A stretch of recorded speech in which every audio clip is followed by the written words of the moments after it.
Quickly wanted to talk to you about the wolves in sheep clothing that you have potentially in your life.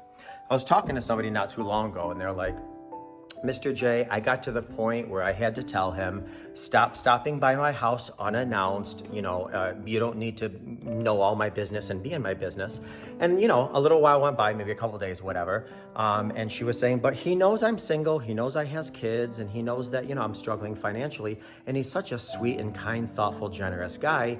Nobody asked him to do this. He just goes to the store and he buys groceries and he drops them off. And I feel bad saying anything. I was like, okay, ring-a-ling-a-ding. He's not being nice and generous. He's actually being manipulative.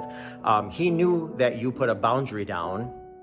Keep in mind, the people that have the most problems with you having boundaries are the people that are benefiting from you not having them. That's number one. And number two, again, he's manipulating you because he couldn't get you this way. So now let me put on this nice costume of being thoughtful, generous, and kind by bringing you groceries. But really what he's doing is he's stopping in unannounced. So he just, put a different kind of clothing on his manipulation.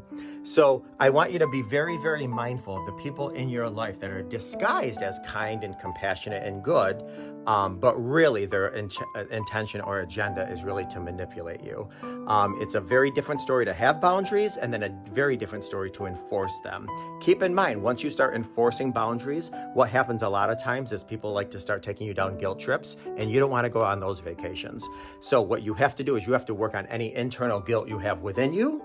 So that way, when they try to put you in a position to make you feel guilty, there's no guilt within you. Because as Eleanor Roosevelt says, nobody can make you feel inferior without your consent. So work on you so you can easily identify those wolves in sheep clothing and keep them far away from your life.